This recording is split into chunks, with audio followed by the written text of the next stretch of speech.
Yeah, obviously we're super excited about having a chance to win a home game here. I thought the crowd was outstanding. It's always good to have Golden Eagle Brass over there supporting us, and winning on a Saturday afternoon in college basketball. There's really nothing like that at home. So super enjoyable day. Proud of our guys. This is a real opponent. They're really good, extreme style of play. Darryl Walker does a great job, not a good job, a great job. They trap you in multiple different ways, full court, half court running jumps, trap your pick and rolls. They trap you in a low post, and they force you to show that you can space the floor, that you can move the basketball, and then they make you make the shot. We had some really good performances there in terms of being able to make some shots today, which is really good to see. That hasn't been happening of late, so hopefully the guys got a lot of confidence in that. But, Brandon shot the ball really well. Makai shot the ball. Grant Slatton had a chance to contribute. Jacoby Whitted. There was just a lot of really good performances all around. So, much needed. And, that feeling is great. It's certainly not going to last very long. We're in the middle now of 4 games in 8 days. I'm not even sure the NBA does that.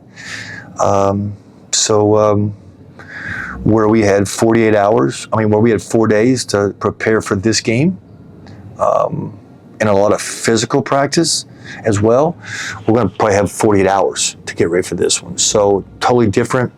It's going to be extremely mental. It's going to be upon those guys to make sure they're taking care of their bodies. Active recovery will be critical. Nutrition, hydration, recovery, their rest, literally sleeping will be important, because we've got another really talented basketball team on their home court right around the corner. Coach, you say much needed. Just talk about what it does for your team to break out of, have a win during a tough month like this one, and does that give you guys a boost of confidence going forward? Well, I think what it does is it's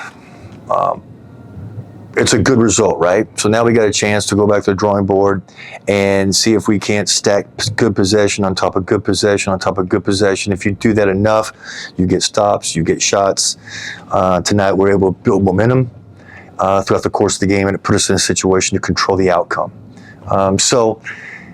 Before we can ever get close to winning another basketball game, we're going to have to do that. It's going to literally, when the clock starts ticking, it's going to be one possession at a time, and I think those guys understand that. There's runs in the game. Adversity shows up in games just like it does in life. I would have liked to have kept our 20-point lead, but in a lot of ways, I'm glad it happened. We had to stand up, work together, play with some fundamentals, communicate some stuff on defense, and then defensive rebound. And then go up there and make some free throws. Next thing you know, we got the thing, I think it got down to 5, and then it went back up to 12. So that will hopefully give us confidence as well, that we can kind of stay with it, overcome hard things. They're certainly going to need to learn that lesson for life. Talk about some of the things that helped you overcome the 21, turnovers. For the fact that the rebounding battle went as well for you. Yeah, we've been making a lot of progress with our rebounding. It's been an area of emphasis for us. The goal has been obviously winning, but if you can get more shots than your opponent, that really puts you in a situation to win. One great way to get more shots to your opponent is offensive rebound. Another great way to get more shots to your opponent is be a physically tough defensive rebounding team. So we've made some progress there with that. I think we got 18 tonight. That's how you overcome a 21 turnovers. You go to the free throw line, you make a bunch of free throws. That's how you overcome the 21 turnovers. That part of it was a little bit disappointing because I thought there was some indecision maybe creeping in there down the stretch. Maybe kind of let's just hold on to the lead, and let's see if we can run a little clock here, and maybe I got to take some ownership with that as well. But at the end of the day, if somebody's going to put 2 on the basketball, we need to be good enough with our fakes and pivots and the ability to space the floor on a repetitive basis to take advantage of handling. So again, it's going to be something we can learn from. But yeah, overcoming 21 turnovers, you got to do that, one, by shooting a high percentage. So the shots we did take, we made a high volume of them, and then we got a bunch of them back, and then we got ourselves to the free throw line.